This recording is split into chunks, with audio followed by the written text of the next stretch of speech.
Hello everybody, welcome back to another video. In today's video we are going to be doing another unboxing. As you can see by the box to my left, this is quite a large unboxing. Not large in terms of the amount of aircraft that we're going to be unboxing, but large in terms of the aircraft that's in here. Yes, one aircraft, one very large aircraft. In today's unboxing we will be opening the Gemini200 British Airways Airbus A380. I've been lucky enough to fly quite a few A380s. I've flown 8 in total. I started in 2016. My first ever flight on the A380 was on GXLEI, a British Airways A380, and I flew that from London Heathrow to Washington Dulles. I then flew GXLEK back.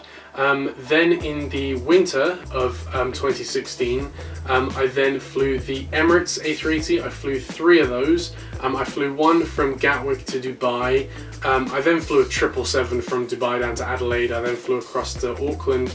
Then I flew the Emirates A380 from Auckland back to Dubai, and then again the Emirates A380 back from Dubai to Gatwick.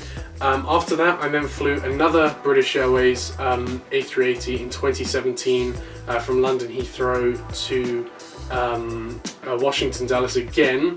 That one was GXLEF. After 2017, I then didn't fly another A380 until 2022. I flew 2 A380s in 2022, both British Airways. I flew GXLEE from London Heathrow to Washington Dulles, and then again I flew GXLEF back. That is the extent of my A380 experience. Of course, the A380 has essentially been developed through my lifetime. It was first announced in 1990. Of course, I was born in 2002, but the A380 never actually took flight until 2005.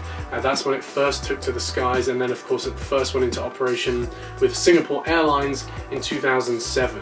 A lot of people seem to think that the A380 is a failure. I wouldn't really agree with that. I think that, you know, it's definitely not one of the best-selling aircraft that Airbus have produced, but I wouldn't say it's necessarily a failure. That's probably mostly to do with Emirates. I think it is safe to say that without Emirates and their gigantic A380 order, I don't think the A380 would have been deemed a success. A lot of that has to do with how airlines are operating aircraft today. Of course, airlines are primarily at the moment going for aircraft like the A321neo, smaller aircraft that can fly further rather than the giants like the A380. Of course, the A380 was primarily built to be a hub-to-hub aircraft, so really high demand big city airports to another high demand big city airport. Whereas with the A321neo you can get a lot more diversity out of that one aircraft. So an airline will have a giant fleet of A321neos and operate them on either multiple hub-to-hub flights a day,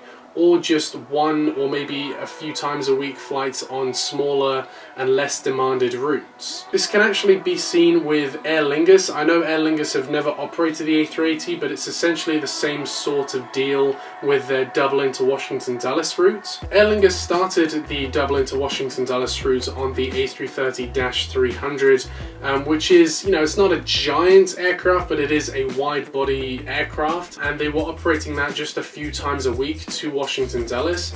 Instead now they're operating the A321neo, which can operate a couple flights a day, giving passengers a kind of flexibility of when they want to fly throughout the day. Instead of forcing a large amount of passengers onto one big aircraft, they can now split the passengers up into 2 aircraft, and if they all want to fly at the same time, then they'll fly both of those A321neos from Dublin to Dulles at the same time. But if not, they can fly one at an earlier time and one at a later time, giving passengers that flexibility. And that's one of the reasons why airlines are preferring aircraft like the A321neo over the A380. In total, Airbus produced 254 Airbus A380s, 3 of those being prototype and test aircraft. So in the end, 251 A380s were sold as commercial units. Almost exactly half of all the A380s that Airbus produced went into service with Emirates. Emirates operated 123 A380s, however I believe a couple of those have now been retired, so the actual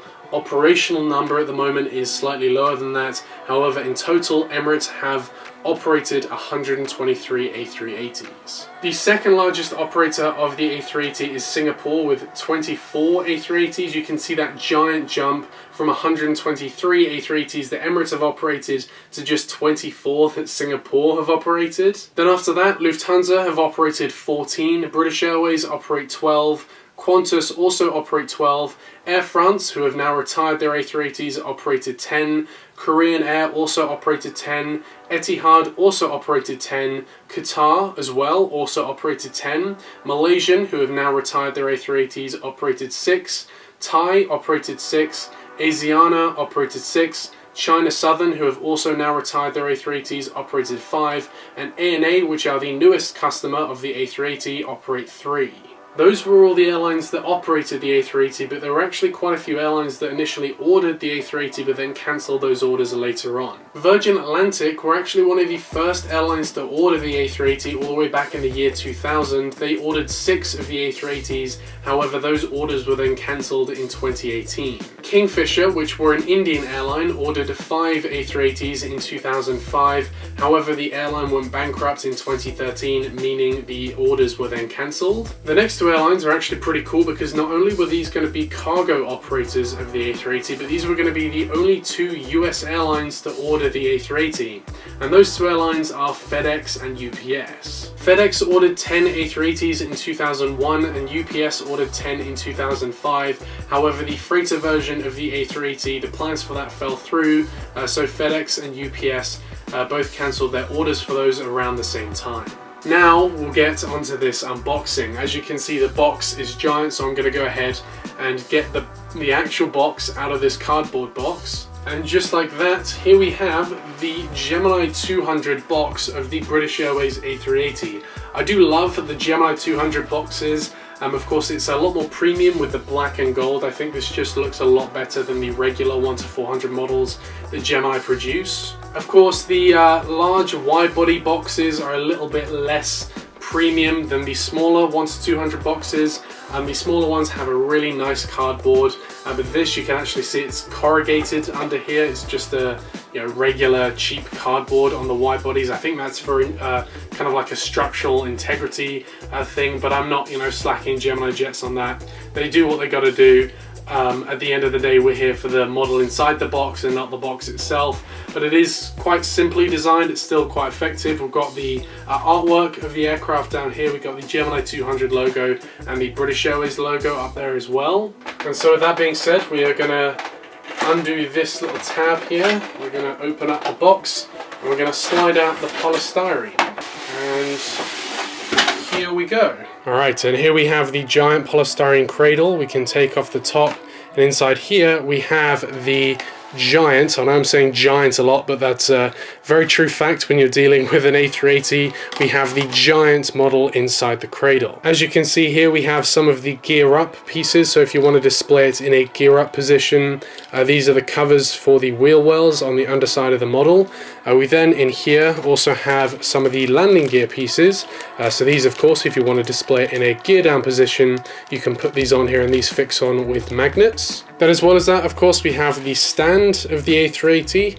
It's just a regular Gemini200 stand. We've got quite a few of those in my collection now with all the 747s I have. And then we have the main attraction, the actual model itself. I do have a cotton glove that I'm going to use. You don't need to use this. Of course, these models are kind of built to last, so you really don't need to do this, but I'm just using it anyway, just to keep some of that, unnecessary grease that humans have on their skin. Even if your hands are clean, it's just worth kind of using this extra bit of protection. So I'm going to try and take this model out. I don't really know, you can't really pull up from there, so I'm going to gently pull up from the tail. You can hear that lovely noise of the polystyrene. And then here we have the model. And there we go. You have the plastic protecting the nose. I'm going to go ahead now and put this on its stand, and then we'll take a closer look at this beautiful model. And so here we go, we have the beautiful looking A380. Starting off at the front here, you can see we've got the cockpit windows there with some of the pitot tubes around the nose of the aircraft. The nose itself, you can see that line where the nose detaches, because inside there you have the radar of the aircraft. You then have the main landing gear with LEL written on the forward landing gear there, or Lima Echo Lima I should say. We then have the nose wheel down here. We have the British Airways titles with the crown emblem. We then have the British Airways kind of check mark there, which looks really good. We have the two, these aren't the loading doors are on the other side, but of course we have, I believe these would be essentially service doors, I guess. We've then got, of course, the main cargo door down there, the blue underbelly of the aircraft, and then moving back, we have the Rolls-Royce engines of the A380. You can see we have the Rolls-Royce logo on the engines there, and of course the engines are coloured blue, of course, because it's part of the British Airways livery. Then moving to the rear of the aircraft here, as you can see, we have the many emergency exits of the A380 to get all the passengers out in under 90 seconds. We then have the Wi-Fi box on the top here. We have the giant tailpiece of the A380, which of course is just so much larger than any other aircraft in the skies. We then have the horizontal stabilizers at the back here. We have the APU, and then of course we have the registration, which is Golf X-Ray Lima Echo Lima. I do like all the tiny little details you get on the 1 to 200 models over the 1 to 400 models, including this detail right here. This is the little valve where the fuel is ejected from if they were to ever dump fuel in flight, which is just such a cool little tiny detail that you wouldn't get in 1 to 400 scale. Then on the top of the model here, you have little translucent gem pieces for the beacon lights. Of course, that's a detail you wouldn't get in 1 to 400 scale. You just get a tiny little painted dot, but here you can actually see the lights actually sticking out of the aircraft there, along with some of these antennas. And yeah, so overall this model is just a beautiful model. I love it. It's just like the old one I had. I think it is essentially exactly the same. I don't think they've made any improvements, which is fine, you know. If it ain't broke, don't fix it, which I think is something I wish Gemini jets would do more of. I only collect 1 to 200 aircraft that mean something to me, and the British Airways A380 definitely does. I've flown this aircraft 5 times now, and the A380 in general is essentially the aircraft of my childhood. I was born in 2002, the A380 was born in 2005, so essentially we've grown up together, and so I'm incredibly happy to have this aircraft in my collection. And with that, I want to thank you very much for watching today's video, and I will see you in the next one. Bye.